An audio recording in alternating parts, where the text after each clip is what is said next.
Каким образом тепловоз издает гудок и как включаются фары дальнего света? Что должен предпринять машинист, чтобы колеса не скользили по рельсам? И о чем свидетельствуют показания различных датчиков?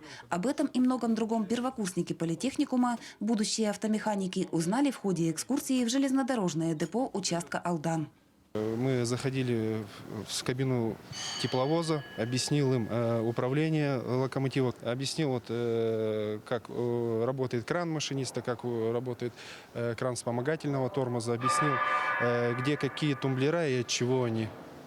Экскурсия в железнодорожное депо Алдана прошла в рамках изучения предметов введения в специальность. В ходе посещения цехов специалисты рассказали студентам, какие виды ремонтных работ и технического обслуживания составов бывают.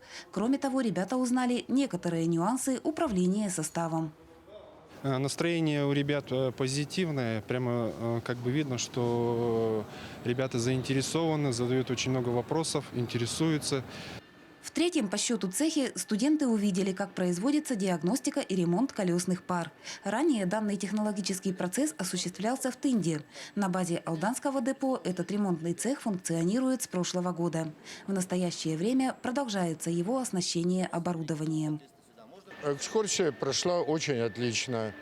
Принимающая сторона в лице главного инженера, в лице старшего мастера, в лице мастера подробно все рассказали. Первый курс.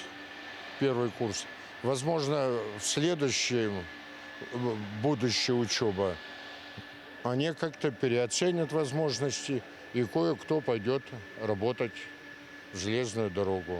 По мнению преподавателей и сотрудников железной дороги, в процессе обучения студентов польза экскурсий на производство бесспорна. С ознакомлением технологических процессов и возможностью произвести те или иные действия самостоятельно у будущих специалистов формируется глубокий интерес к будущей профессии. Татьяна Вахнина, Георгий Баранов, Александр Лукин, Алдан.